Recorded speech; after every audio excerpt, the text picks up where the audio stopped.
Chemical hair டைக்கு bye சொல்லிட்டு natural hair டைக்கு ஹை சொல்லுங்க. அமோனியா சல்ஃபேட் பிபிடி இல்லாமல் தயாரிக்கப்பட்ட ஜிகே நேச்சுரல்ஸோட நேச்சுரல் பிளாக் ஹேர் டை. இன்னைக்கு நீங்க ஸ்டாக் விலை அப்படின்னு பார்த்தீங்கன்னா என்டிஏவுடைய ஸ்டாக் மேலே ஏறிட்டு இருக்கு, வேற டிஎம்கேவுடைய ஸ்டாக் இறங்கிட்டு இருக்கு. இப்போ இங்க ஒரு ஒற்றுமை, அந்த மீட்டிங்கில் பேசின விஷயங்கள்லாம் பார்த்தீங்கன்னா தெரியும். ஒரு உத்வேகத்தோட அவங்க ஆரம்பிச்சிருக்காங்க. என்டிஏ ஒரு பாய்ச்சலில் முன்னேறுகிறது, அதில் சந்தேகமே கிடையாது. மக்கள் மத்தியில் இவங்க ஆட்சிக்கு வர போகிற கட்சின்ற பெர்செப்ஷனை இனிமே தாவேகாவால் கிரியேட் பண்ண முடியாது. அப்போ அந்த நியூட்ரல் வாக்காளர்கள் அந்த பக்கம் வரப்போகிறது கிடையாது. அப்போ அதிமுகவுக்கு இது சான்ஸ். இதுதான் நான் சொன்னேன், இந்த பக்கம் கூட்டணி குழப்பங்கள், இந்த பக்கம் அது வலிமை பெற்று வருகின்றது. அந்த பெர்செப்ஷன், நாங்கள் தான் ஜெயிக்க போகிற கட்சி. நான் எத்தனை தடவை சொல்லியிருக்கேன், இன்னைக்கு இருக்க நிலைமையில எலெக்ஷன் வச்சா திமுக தான் வரும், சந்தேகமே இல்லை. அடிச்சு சொல்லியிருக்கேனா இல்லையா? இன்னைக்கு அப்படி சொல்ல முடியாது. அடுத்தது ஏப்ரல்ல கூட்டணி அமைச்சாங்க, இன்னைக்கு அதை ஒரு மாதிரி கொண்டு அடுத்த கட்டத்துக்கு மோடி அவர்களுடைய வருகை இதை கொண்டு போயிருக்கின்றது. இந்த மூவ்மெண்ட் என்னவா இருக்கட்டும், பேக்ரவுண்ட்ல என்ன வேணாலும் எப்படி வேணாலும் பேசிட்டு போட்டு, ஒரு பக்கம் மிரட்டலுங்கிறாங்க, உருட்டலுங்கிறாங்க, என்னவோ தேர்தல் களத்துல இவர் ஸ்டடி பண்ணி கொண்டு வராரா? அப்போ என்ன பண்ணுதுன்னா அமித்ஷாவுடைய பார்வை பக்கமா எல்லாமே திரும்புது. அது எந்த அளவுக்கு உண்மை சார்? அது யோசிச்சு பாருங்க, ஒரு மத்திய உள்துறை அமைச்சர் எவ்வளவு செல்வாக்கான ஒருத்தர், அவர் காத்துட்டு இருக்காரு அப்படின்னும் போது அப்போ அவங்க இறங்கி வந்திருக்காங்கன்றது புரியுது இல்லை. அப்போ அவ்வளோ தூரம் இறங்கி வந்தவர் ஒரு ஆக்ஷன் பிளான் இல்லாமையா இறங்கி வந்திருப்பாரு? சும்மா கூட்டணி வச்சா மட்டும் போதும் அப்படின்னு அவர் இன்னைக்காவது நினைச்சிருப்பாரா? ஏதோ ஒரு பிளான் இல்லாமல் இதெல்லாம் பண்ணுவாங்க.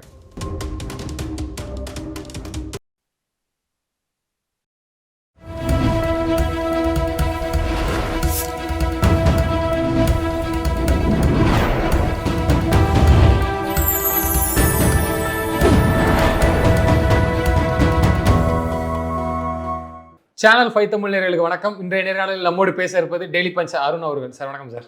வணக்கம் ரூபன் சார். நேற்று திரு பிரதமர் நரேந்திர மோடி அவர்கள் தமிழகம் வருகை பார்த்துருப்போம்.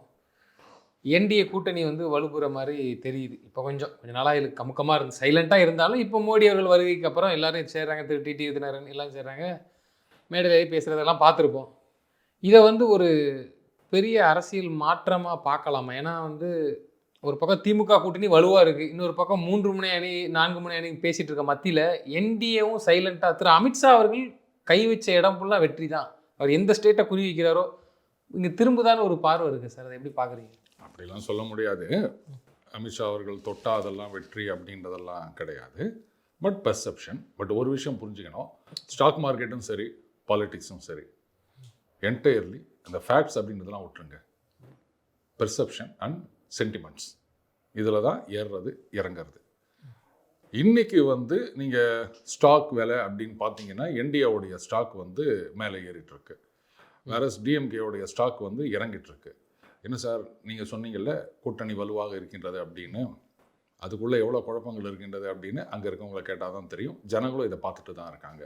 ஒரு பக்கம் காங்கிரஸ் அந்த குழப்பம், ஆனால் இப்போ சைலண்ட்டாக இருக்காங்க பார்த்தீங்கல்ல. அதாவது கூட்டணி ஆட்சி இது சரியில்லை, கடன் அதிகமாகிடுச்சு, நாங்கள் தாவேகாவோட போனோம் அப்படி இப்படின்னு சொல்லிட்டு இருந்தவங்கெல்லாம் டெல்லியில் அந்த ஒரு நிர்வாகிகள் சந்திப்பு நடந்தது. அதுக்கப்புறம் யாரும் ஒன்றும் வாயே தொடங்கலை, கப்சிப். ஏன்னா திமுகவுடன் கூட்டணி முடிவாயிட்டுன்னு நினைக்கிறேன், அதனால பேசலை. இதைத்தானே நம்ம அணிலேருந்து சொல்லியிருந்தோம், காங்கிரஸ் திமுக விட்டு போவாது அப்படின்னு.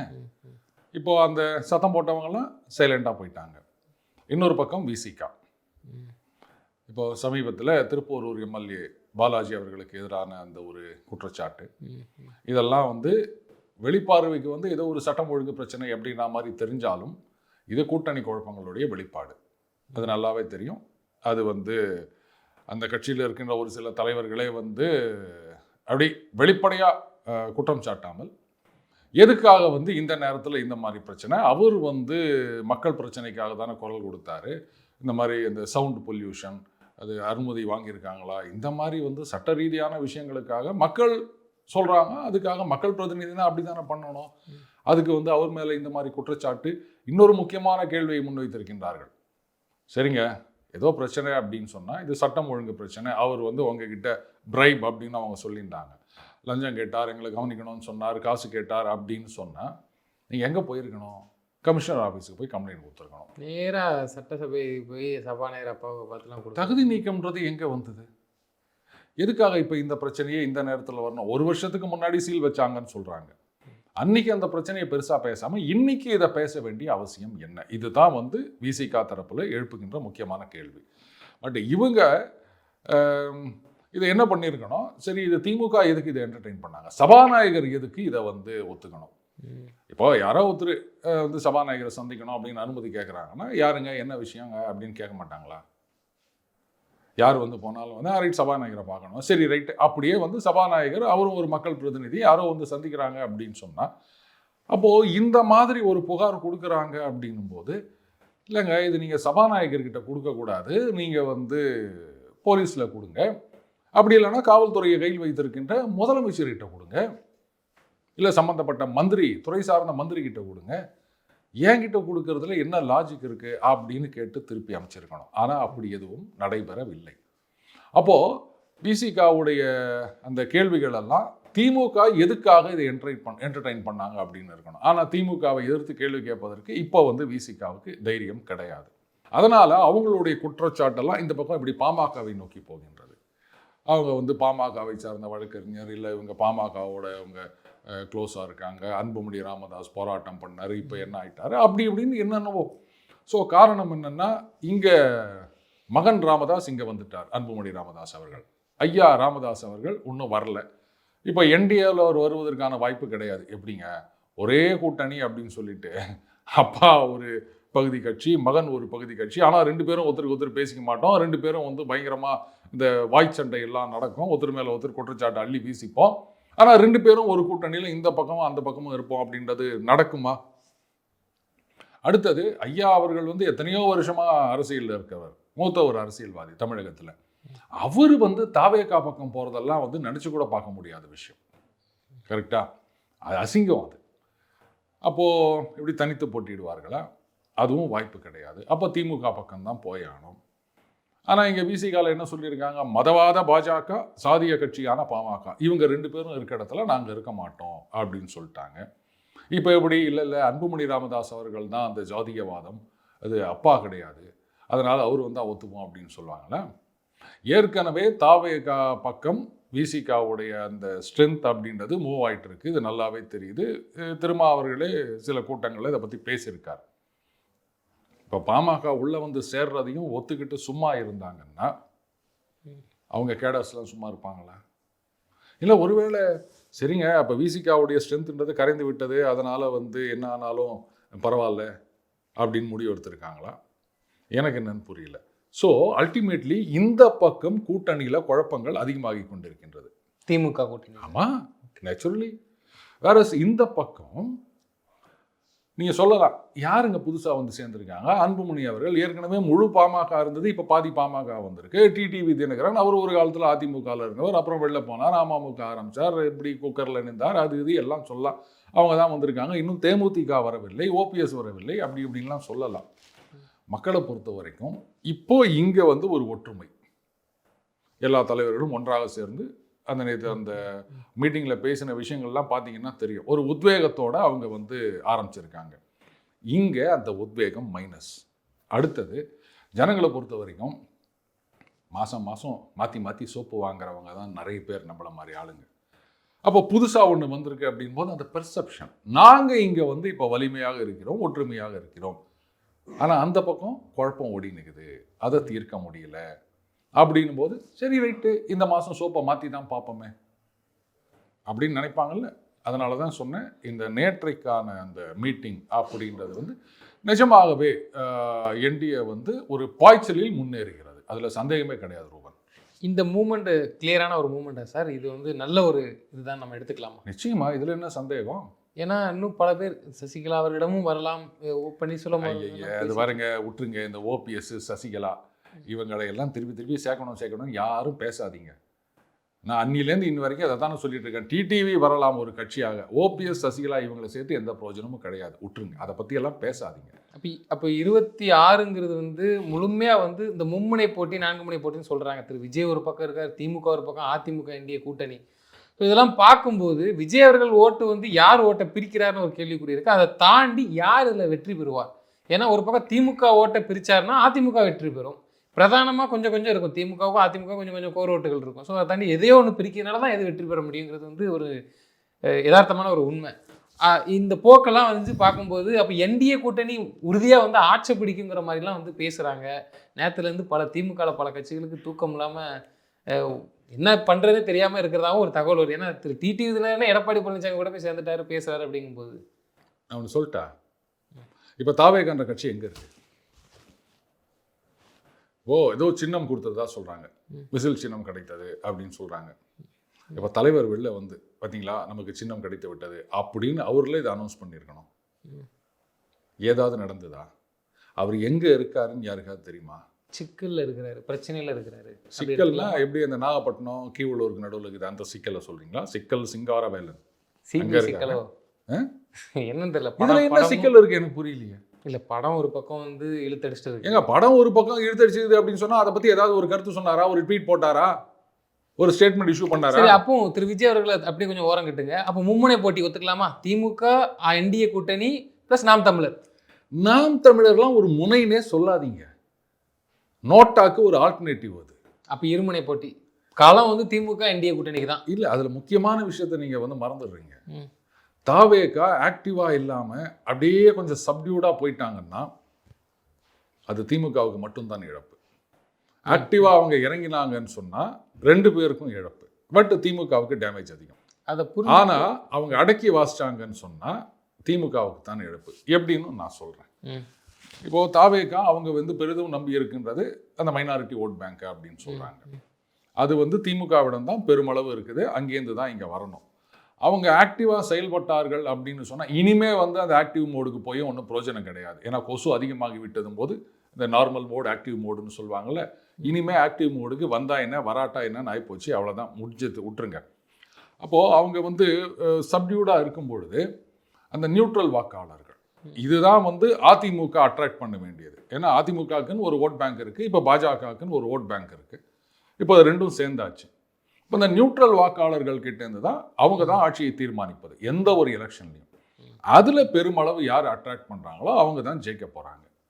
இப்போ இவங்க சப்டியூடாக இருக்கும்போது நியூட்ரல் வாக்காளர்கள் அந்த பக்கம் போக மாட்டாங்க. வேறஸ் அந்த ஒரு டெடிகேஷனோட இவர் தான் வரணும் அப்படின்னு நினைக்கிறவங்க, அவருடைய ஆதரவாளர்கள், அவங்க மட்டும்தான் என்ன ஆனாலும் அவங்க பின்னாடி போவாங்க. ஸோ அதனால தான் சொன்னேன், தாவேகா சப்டியூடாக டம்மியாக இருக்காங்கன்னு சொன்னால் அது திமுகவுக்கு மட்டும்தான் இழப்பு, அதிமுகவுக்கு கிடையாது. மக்கள் மத்தியில் இவங்க ஆட்சிக்கு வர போகிற கட்சின்ற பெர்செப்ஷனை இனிமே தாவேகாவால் கிரியேட் பண்ண முடியாது. அப்போ அந்த நியூட்ரல் வாக்காளர்கள் அந்த பக்கம் வரப்போகிறது கிடையாது. அப்போ அதிமுகவுக்கு இது சான்ஸ். இதுதான் நான் சொன்னேன், இந்த பக்கம் கூட்டணி குழப்பங்கள், இந்த பக்கம் வந்து அது வலிமை பெற்று வருகின்றது. அந்த பெர்செப்ஷன் நாங்கள் தான் ஜெயிக்க போகிற கட்சி அப்படின்னு அந்த கடைசி ஓவரில் 2 விக்கெட் எடுத்தால் அது அப்படியே அந்த ஆட்டத்தின் போக்கையே மாற்றும் அப்படின்ற மாதிரி ஏதாவது பண்ணாங்க அப்படின்னு சொன்னால் ஆட்டோமேட்டிக்காக என்டிஏ வில் கம் அப். அப்போ உறுதியாக வெற்றி பெறதுக்கான வாய்ப்பு அதிகமாக இருக்குன்னு நம்ம இப்போ எதிர்பார்க்கலாமா? இல்லைங்க, கடைசி ஓவரில் நல்லா விளையாடணுங்க. கடைசி 2 ஓவரில் அது இருக்குது இல்லை, பேட்டிங்னா அடிச்சு ஆடணும். விளையாடுறதுக்கு இந்தியாவில் ஆள் இல்லாமலாம் இல்லையே. இப்போ அண்ணாமலை இருக்கிறாரு, ஒவ்வொரு பக்கம் ஆள் வச்சிருக்கிறாங்களே, எப்போ பயன்படுத்தணுங்கிறத வந்து அவங்க கிளியராக. அதுதான் சொன்னேன், ஆளை வச்சிருந்து மட்டும் பிரயோஜனம் இல்லை, பயன்படுத்த வேண்டும். படுத்துறாங்க அப்படி எடுத்துக்கலாமா? சரியா, நம்ம பயன்படுத்தணும், ஆகணும். வேற வழி, ஜெயிக்கணும்னா அடிச்சு தான் ஆகணும். பேட்டிங் இருந்ததுன்னா நீங்கள் வந்து கடைசி 2 ஓவரில் கண்ணாபின்னா அடிக்கணும், பவுலிங்னா விக்கெட் எடுக்கணும். 2 நேரம் பண்ணாதான் நீங்கள் வந்து ஜெயிக்க முடியும். பண்ணுவாங்க அப்படின்னு நம்புவோம், பண்ணலைன்னா அது அவங்க தலையெழுத்து, நமக்கு ஒன்றும் கிடையாது. ஒன்று சேர்ந்து பண்ணணும், எல்லோருடைய எதிர்பார்ப்பும் என்டிஏ வரணும் என்றால், திமுக ஆற்றப்படும் என்றால், ஒரு பக்கம் ஐயா எடப்பாடி பழனிசாமி, டிடி தினகரன் அவர்கள், அண்ணாமலை, நயினார் நாகேந்திரன், இந்த பாட்டாளி மக்கள் கட்சி தலைவர் திரு அன்புமணி அவர்கள், 5 பேர் இப்போதைக்கு ஸ்ட்ராங்காக உறுதியாக இருக்கிறாங்க. இணைந்து செயல்பட்டால் நிச்சயமா ஒரு மாற்றம். இதுக்கு மேல என்ன இணைந்துன்னு கேட்கல, இணைந்துன்னு நான் கேட்கல. இப்போ 2 பேரும் சேர்ந்து பிரஸ் மீட் பண்றாங்க. யாரு? எடப்பாடி அவர்கள். சரியா கேட்டாரு, வைகோ பேசாத பேச்சா, அதெல்லாம் வந்து கேட்க மாட்டேங்கிறீங்க, இங்க மட்டும் வந்து கேட்குறீங்க. இது வரைக்கும் யாராவது கேட்டிருப்பாங்களா? சரி, நம்ம விண்வெளி நாயகன் எத்தனை தடவை ப்ரெஸ்ஸை மீட் பண்ணியிருப்பாரு, யாராவது ஒத்துறாது, என்னங்க ரிமோட்டெல்லாம் தூக்கி போட்டு வச்சுட்டு அங்கேயே போய் உட்காந்து நிற்கிறீங்க, அந்த இந்தியன் படத்தில் அந்த பிரேக் இன்ஸ்பெக்டர் நீங்கள் தானா, சந்துரு நீங்கள் தானா, அந்த மானஸ்தன் எங்கே அப்படின்னு யாராவது கேட்டாங்களா? இல்லை வைகோ கிட்ட தான் வந்து யாராவது போய் கேட்டாங்களா? என்னங்க நீங்கள் வந்து இன துரோகின்லாம் சொன்னீங்க, ஸ்டாலின் அவர்களை பற்றி என்னென்னலாம் பேசினீங்க, இன்றைக்கி வந்து மீண்டும் அந்த ஆட்சியை மலர வைப்போம் அப்படின்னு பல்லக்கு தூக்கி நிற்கிறீங்களே அப்படின்னு யாராவது கேட்டாங்களா? இங்கே மட்டும் ஏன் வந்து கேட்டுனுக்கிறீங்க? எல்லா இடத்துலையும் கேள்வி கேட்டால் பரவாயில்ல, நம்ம எல்லாரையும் கேள்வி கேட்குறோம். அதே மாதிரி நீங்கள் வந்து ஒரு சந்திப்பு அப்படின்னு சொன்னால் எல்லாரையும் கேள்வி கேட்கலாம். உள்ளுக்குள்ள அடிச்சுக்கிட்டாலும் வேற வழி இல்லை, ஒன்று சேர்ந்துட்டாங்களா டக்குன்னு மனம் ஒரு சேஞ்ச். பரவாயில்லப்பா, அதிமுக பில் பண்ணி கொண்டு போவோம், அந்த கூட்டணி ஜெயிக்கணுங்கிறதுல டக்குன்னு மரம் மாறல. இதில் உள்ளுக்குள்ளே அடிச்சிக்கினாங்கன்னா வெளியில் இருக்கும்போது அடிச்சிக்கினாங்க, இங்கே வந்த பிறகு அது கிடையாது. ஓகே, இந்த கூட்டணின்னா தெரியாம பேசுறீங்களா? இல்ல இதே வந்து மனநிலை டக்குன்னு நமக்கு மாறுது இல்ல, திமுகவை அகற்றணும் அப்ப பரவாயில்ல வாங்க இந்த நேரத்துல அப்படிங்கிற ஒரு பாஜக வந்து பண்டாரம் பரதேசிகள் அப்படின்னு சொல்லிட்டு அவங்க ரொம்ப நல்ல கட்சி அப்படின்னு சேர்த்துக்கினது திமுக. மதவாதம் மதவாதம் அப்படின்னு சொல்லிவிட்டு பாபர் மசூதிக்கு பிறகுதானே கூட்டணி சேர்ந்தாங்க. அந்த குஜராத் கலவரத்தும் போது அமைச்சரவையில் தானே இருந்தாங்க. டிடி தினகரன் சொன்னாரு, பாஜகவோட நான் ஜென்மத்துக்கும் நான் சேரேன், நான் தற்கொலை பண்ணதுக்கு சமமாட்டேன், அவ்வளோதான். அப்போ அவங்கெல்லாம் சொன்னதை கேட்க மாட்டீங்க, இவங்க சொன்னால் மட்டும் கேட்பீங்களா? அதுலேருந்தே தெரியுது இல்லையா அவங்களுடைய அஜெண்டா என்ன அப்படின்னு. இன்னைக்கு யார் யாரோட கூட்டணி வைக்கல? இப்போ பாமகவை எடுத்துக்கோங்க, இந்த பக்கம் இருந்திருக்காங்க, அந்த பக்கமும் இருந்திருக்காங்க, தனியாகவும் இருந்திருக்காங்க. யாராவது போய் கேள்வி கேட்பீங்களா? என்னங்க அன்றைக்கி வந்து அதிமுகவோட சேர்ந்து திமுகவை திட்டினீங்க, அதுக்கப்புறம் திமுகவோட சேர்ந்து அதிமுகவை திட்டினீங்க, மறுபடியும் இங்கே வந்துருக்கீங்களேன்னு யாராவது கேட்டிருக்கீங்களா? உங்களுக்காக வேணும்னா நாங்கள் கேள்வி கேட்போம், நாங்கள்லாம் வந்து அப்படியே நேர்மையான நடுநிலையான அப்படின்னு சொல்லிப்போம். ஆனால் ஒரு பக்கம் மட்டும்தான் கேள்வி கேட்போம் அப்படின்னா அதெல்லாம் என்ன நம்புற மாதிரியா இருக்குது. இன்னொரு கேள்வி என்ன எழுதுனா, திரு அண்ணாமலை அவர்கள், அண்ணாமலைக்குன்னு ஒரு ஓட் பேங்க் இருக்குது, அதை ஒத்துக்கிட்டு தாகணும். பார்லிமெண்ட்டில் கூட்டணி வச்சாலும் அந்த 17-18% வாக்கு வந்து பெற்றாங்க, தனிச்சையாக பாஜக மட்டும் 11% வாக்கு சம்திங் என்னமோ.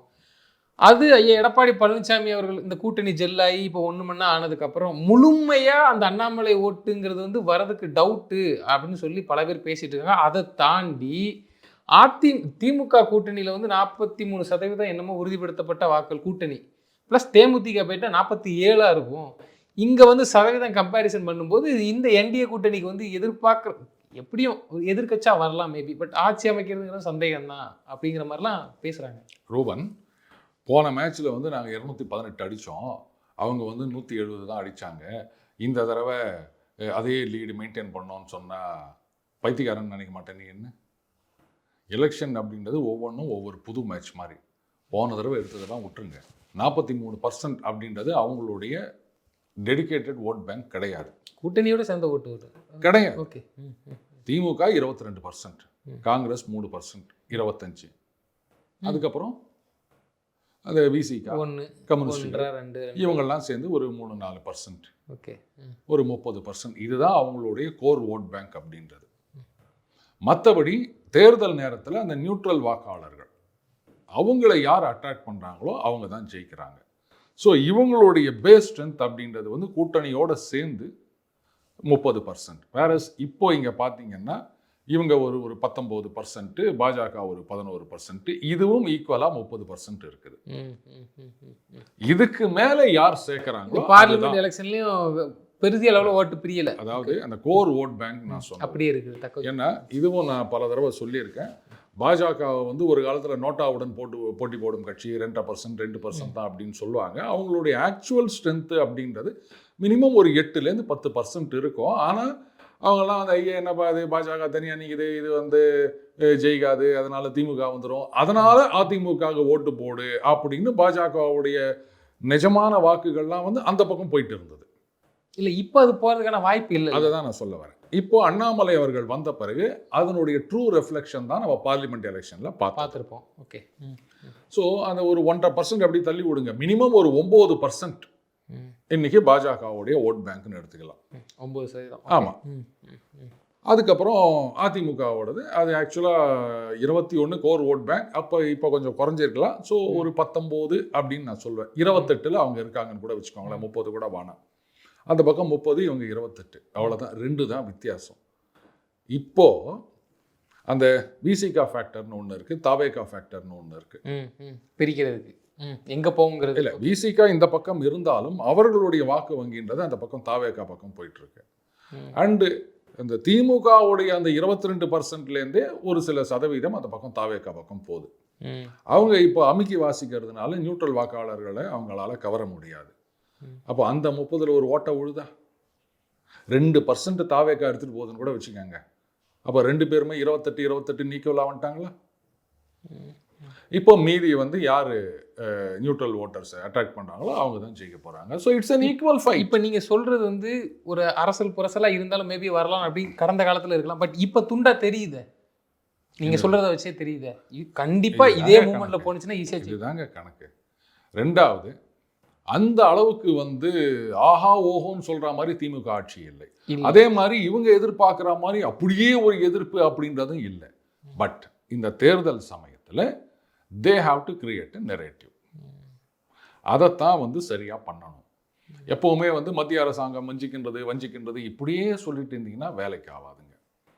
ஒரு காலத்தில் மக்களே வந்து சலிப்பாயிருவாங்க. என்னங்க எப்போ கேட்டாலும் இதையே சொல்லினுக்கிறாங்க, பொழுது வச்சு பொழுது போனால் அவங்க காசு கொடுக்கல, இவங்க காசு கொடுக்கல, 2,500 கோடி சம்திங் சமக்கிர சிக்ஷா நிதி அதை கொடுக்கல அப்படின்னா யோசிச்சு பாருங்களேன். இந்த 2,500 கோடி வந்து தான் தமிழகத்தில் கல்வித்துறைக்கு பட்ஜெட் போட்டுனுக்கிறீங்களா? வருஷத்துக்கு ஆவரேஜாக பார்க்க போனால் வருஷத்துக்கு வந்து மோர் தென் 1 லட்சம் கோடி கடன் வாங்குறீங்கல்ல. இந்த 5 வருஷத்தில் 5 லட்சம் கோடி ஏற்றிட்டாங்கல்லப்பா. அதில் ஒரு 2,500 கோடி அதுக்கு ஒதுக்க முடியாத மத்திய அரசாங்கத்திட்ட போய் நிற்கணுமா? அவங்க தான் சொல்கிறாங்களா இது ஒரு ஸ்கீம், அந்த ஸ்கீமை ஒத்துக்கினா இது தரோன்னு சொல்கிறாங்க. அதுக்கும் எல்லாத்துக்கும் 1 லட்சம் கோடி கடன் வாங்குறீங்க. அப்போ அந்த கடன் வாங்கின பணம் எங்கே போகுதுன்னு கேட்டால் என்ன சொல்வீங்க? எனக்கு பதில் சொல்லுங்களேன்.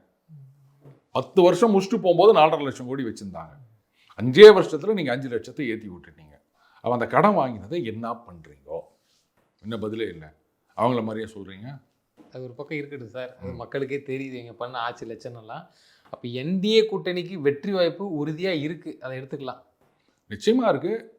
மறுபடியும் நான் அதை இப்போ என்ன சொல்கிறேன்னா, அதை அப்படி என்டிஏ கூட்டணி வெற்றிங்கிறத தாண்டிட்டு அமித்ஷாவோட பங்கு இதை தீவிரமாக பார்க்காங்க. எல்லாரையும் கொண்டு வந்தது அமித்ஷா தான். ஒரு கோட்டை நிப்பாட்டுறாரு. நம்ம ஈஸியாக அமித்ஷா அப்படி இப்படின்னு சொல்லி நம்ம கடன் தூக்கி போட்டு பெற முடியாது. திரு அண்ணாமலை அவர்களை சமாளித்து எடப்பாடி அவர்கள்ட்ட சொல்லி அவர் தான் முதலமைச்சர், திரு டிடிவி தினகரன். ஸோ இந்த மூமெண்ட் என்னவா இருக்கட்டும், பேக்ரவுண்டில் என்ன வேணாலும் எப்படி வேணாலும் பேசிட்டு போட்டு ஒரு பக்கம் மிரட்டலுங்கிறாங்க, உருட்டலுங்கிறாங்க, என்னவோ தேர்தல் களத்தில் இவர் ஸ்டடி பண்ணி கொண்டு வராரா? அப்போ என்ன பண்ணுதுன்னா அமித்ஷாவுடைய பார்வை பக்கமாக எல்லாமே திரும்புது. அது எந்த அளவுக்கு உண்மை சார்? அது ஒரு விஷயத்தை வந்து நீங்கள் ஒத்துக்கிட்டு தான் ஆகணும். அதாவது நம்ம ஏற்கனவே இதை பற்றி டிஸ்கஸ் பண்ணியிருக்கோம். இந்த தேர்தல் அப்படின்றது அதிமுகவுக்கு ரொம்ப ரொம்ப முக்கியமான தேர்தல். இதுலேயும் முன்ன மாதிரியே பாஜக தனியாக, அதிமுக தனியாக, திமுக தனியாக நின்றுதுன்னு வச்சுக்கோங்களேன்.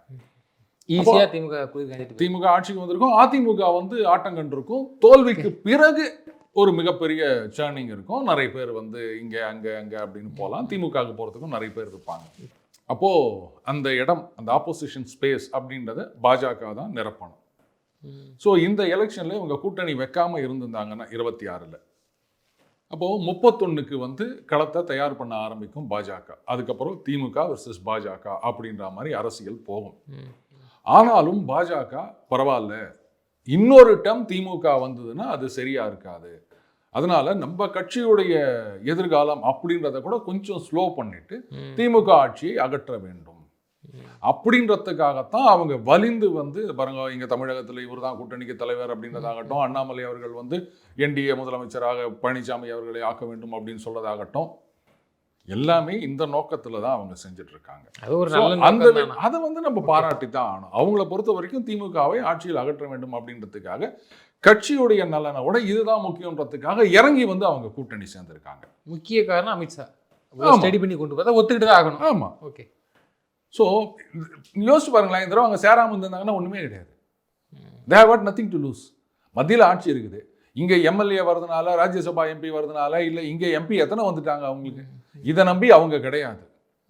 அப்படி இருந்துச்சு ரைட்டு, இந்த தடவை அந்த 2 கட்சியும் போட்டோம், அடுத்த தடவை நம்ம பார்த்துக்கலாம் அப்படின்னு தாராளமாக போயிருக்கலாம்ல. ஆனால் அப்படி பண்ணாமல் இறங்கி வந்து அந்த ஏப்ரல் மாதம் வந்து அந்த கூட்டணியில் சேர்றாங்க. எவ்வளோ நேரம் வெயிட் பண்ணியிருந்தார் அமித்ஷா? யோசிச்சு பாருங்க. ஒரு மத்திய உள்துறை அமைச்சர், எவ்வளோ செல்வாக்கான ஒருத்தர், அவர் வந்து காத்துட்டு இருக்காரு அப்படின்னும் போது அப்போ அவங்க இறங்கி வந்திருக்காங்கன்றது புரியுது இல்லை.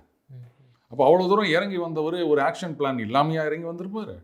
சும்மா கூட்டணி வச்சா மட்டும் போதும் அப்படின்னு அவர் இன்னைக்காவது நினச்சிருப்பாரா? ஏதோ ஒரு பிளான் இல்லாமல் இதெல்லாம் பண்ணுவாங்க. இப்போ 1000 விமர்சனங்கள் அமித்ஷா அவர்கள் மீது இருந்தாலும் சாணக்கியத்தனமாக செயல்படுவது என்பது உறுதியாகப்படுது. ஒத்துக்கிட்டு தான் ஆகணும் பிளான் எல்லாம் பார்க்கும்போது, இல்லையா? தனிப்பட்ட முறையில் ஒரு பிளேயர் மேலே உங்களுக்கு வந்து பிடிக்காமல் போகலாம். எனக்கு வந்து இந்த கபில் தேவ் பிடிக்கும், கவாஸ்கர் பிடிக்காது அப்படின்னீங்கன்னா, அவங்க அங்கே ஆடுறாங்கன்னும் போது அதை ஏற்றுக்கிட்டு தானே ஆகணும். இல்லை எனக்கு அவர் பிடிக்காது, அதனால் அவர் செஞ்சுரி அடிச்சா கூட நான் சும்மா இருப்பேன் அப்படின்னு சொல்ல முடியுமா? நல்லா ஆடுறாங்கன்னும் போது ஆமாங்க நல்லா ஆடுறாங்க, நல்லா பிளான் ஸ்ட்ராட்டஜி ஒர்க் அவுட் பண்ணுறாங்க அப்படின்னு சொல்லித்தானே ஆகணும். அதை வந்து நம்ம தப்பு சொல்ல முடியாதுல்ல. கிரிக்கெட் கிரவுண்டில் பார்த்தீங்கன்னா பாம்பேயில் நடக்குதுன்னு வச்சுக்கோங்களேன், மும்பை இந்தியன்ஸ் ஆடுவாங்க, அவங்களுக்கு எதிராக ஒரு டீம் அடித்து ஆடுறாங்கன்னு சொன்னால் அதுக்கும் கை தட்டுவாங்க. அதுதானே கிரிக்கெட் ரசிகர்கள். அந்த மாதிரி தான் அரசியல் விமர்சகர்களும் இருக்கணும். ஒரு பிளான் நல்லா போயிட்டு இருக்கு அப்படின்னா யார் அந்த பிளான் போடுறாங்கன்ற பற்றிலாம் தேவையில்லை. பிளான் கரெக்டாக இருக்குதா, சூப்பராக ஆடுறாங்கப்பா, அவ்வளோதான், அத்தோடு நிறுத்திக்கணும். இந்த களம் அப்போ இப்போ சூப்பராக போய்கிட்டு இருக்கு, இன்னும் சூப்பராக போக போகுது. களம் அருமையான களம், நிச்சயமா கரெக்டாக கட்டமைச்சு கொண்டு வந்துட்டாங்க. இந்த 3 முனை 4 முனைன்றதெல்லாம் விட்டுருங்க. Okay okay. இப்போ வந்து இது இருமுனையாகத்தான் போய் கொண்டிருக்குது. மிஞ்சி மிஞ்சி போனால் 2.5 முனை அப்படின்னு சொல்லலாம். அந்த 2.5 முனையில் அந்த அரை முனை அப்படின்றது நாத்தாக்கா தாவேக்கா ரெண்டுத்தையும் இவங்க அலைன்ஸ் தான் மக்களை தெளிவுபடுத்தும். இவங்க என்ன பண்ண போறாங்க, நீங்க எப்படி மூவ்மெண்ட் பண்ண போறாங்க, அது இப்போ கிளியரா போய்கிட்டு இருக்கப்போ. அதனால சொன்னேன், மீதி அரை முனைன்றது தாவேக்கா நாத்தேக்கா ரெண்டுத்துக்கும் சேர்த்து தான் நீங்கள் ஒரு அரை முனை அப்படின்னு சொல்லணும். எவென்ச்சுவலி இது பைப்போலாராக தான் போகுது இந்த தேர்தல் அப்படின்றது. அண்டு திமுகவில் இந்த குழப்பத்தெல்லாம் எப்படி மேனேஜ் பண்ண போகிறாங்க அப்படின்னு தெரியல. அதுக்கப்புறமா தான் இன்னும் அந்த ஸ்டாக் மார்க்கெட்டில் ஷேர் எது மேலே போக போகுது, எது இன்னும் கீழே போக போகுதுன்றதை டிசைட் பண்ணணும். நேற்று மோடி அவர்கள் வந்துட்டு போனதுக்கப்புறம் ஒரு கிளியர் கிடச்சிருக்கு. ஓ, என்டிஏ கூட்டணி இப்போ தான் ஒரு திருப்திடா அப்படிங்கிறது ஒரு கிளியர் வந்து மக்களுக்கு தெரிய ஆரம்பிச்சிருக்கு. ஏன்னா இன்னைக்கு தேர்தல் வச்சா வழக்கமாக சொல்லுவாங்க, இன்னைக்கு தேர்தல் வச்சா இன்னைக்கு தேர்தலுக்கு திமுக ஜெயிக்கும், இன்னைக்கு தேர்தல் வச்சா. ஸோ அதையே கன்ஃபியூஸ் பண்ணுற அளவுக்கு வந்து ஒரு கேள்விக்குறியா யோசிக்க வைக்கிறதுனா மோடி அவர்கள் வருகைக்கு அப்புறம். ஏன்னா இவங்க கூட்டணி அலைன்ஸ் கரெக்டாக ஜெல் பண்ணி போயிட்டாங்கங்கிறது, அந்த கூட்டணியோட செயல்பாடை தான் நான் கேட்குறேன். ரூபன், 2 மாதத்துக்கு முன்னாடி வரைக்கும் நீங்கள் கேட்கும் போதெல்லாம் நான் சொல்லுவேன், இன்றைக்கி வந்து எலெக்ஷன் வந்தால் திமுக தான் மறுபடியும் வரும் அப்படின்னு சொல்லியிருக்கேன். ஞாபகம் இருக்கா? ஆனால் இன்றைக்கி அப்படி சொல்ல முடியாது. அதைத்தான் கேட்குறேன். ஓகே, நிச்சயமாக சொல்ல முடியாது. நான் எத்தனை தடவை சொல்லியிருக்கேன், இன்னைக்கு இருக்க நிலைமையில எலெக்ஷன் வச்சா திமுக தான் வரும், சந்தேகமே இல்லை. அடிச்சு சொல்லியிருக்கேனா இல்லையா? இன்னைக்கு அப்படி சொல்ல முடியாது. அடுத்தது ஏப்ரல்ல கூட்டணி அமைச்சாங்க, இன்னைக்கு அதை ஒரு மாதிரி கொண்டு வந்து அடுத்த கட்டத்துக்கு மோடி அவர்களுடைய வருகை இதை கொண்டு போயிருக்கின்றது. இன்னும் பல மாற்றங்கள் நடக்கும். இந்த மொமெண்டம் அப்படியே மெயின்டைன் பண்ணணும், பண்ணா கிளியரா இருக்கும். கடைசி 2 ஓவர் மாதிரி இருக்காங்க, அடிச்சு ஆடணும். அத்தனை பேரும் ஒன்று சேர்ந்து அப்படி எல்லாம் கூடி நின்றுக்கின்னு இன்னும் பேசுவாங்களே பிரேக்ல, அந்த மாதிரி தான் நான் பார்க்குறேன். பிரச்சனை 1000 பிரச்சனை இருக்கலாம், அதெல்லாம் அப்படியே தூர தள்ளுங்க. இப்போ நம்ம என்ன பண்ணணும்? பிரச்சனை இருக்கிறாங்க செய்யும். போன வருஷம் நான் அந்த டீம்ல இருப்பேன், இந்த வருஷம் இந்த டீம்ல ஏலம் எடுத்திருப்பாங்க, வந்திருப்பேன், அதுக்காக வந்து இல்லை நான் அங்கே தான் இருப்பேன் அப்படின்னு சொல்ல முடியுமா? போன வருஷம் 2 பேரும் எடுத்து நீ பவுல் பண்ண, நீ வந்து விக்கெட் எடுத்த, நான் எப்படி உன்னோட சேர்ந்துப்பேன் அப்படின்னு சொல்றாங்களா? அது போன சீசன், இது இந்த சீசன் அப்படின்னு எல்லாம் ஒன்னா சேர்ந்து குசு குசுன்னு பேசிட்டு வந்து ஜெயில. அந்த மாதிரி தான் அரசியல்ன்றது. இந்தியன் பொலிட்டிக்கல் லீக் எல்லாம் ஒன்று தான் ரூபன். மேட்ச் ஃபிக்ஸிங் அலகேஷனாக இருக்கட்டும், இல்லை இவர் அதிக ஏலத்தில் எடுத்தாருன்னாகட்டும், இவரை வந்து ரிலீஸ் பண்ணுறதாகட்டும், எல்லாம் ஒன்று தான். அல்டிமேட்லி ஜெயிக்கணும், நல்லா அடித்து ஆடணும், தெம்பா நம்பிக்கையாக ஆடினீங்கன்னா எவ்வளோ பெரிய டார்கெட்டாக இருந்தாலும் அச்சீவ் பண்ணலாம். அவ்வளோதாங்க. அது கிரிக்கெட்டாக இருந்தாலும் சரி, அரசியலாக இருந்தாலும் சரி. நிச்சயமா சார். தொடர்ந்து தங்களது கருத்துக்களை பயன்படுத்த நன்றி. நன்றி ரூபன்.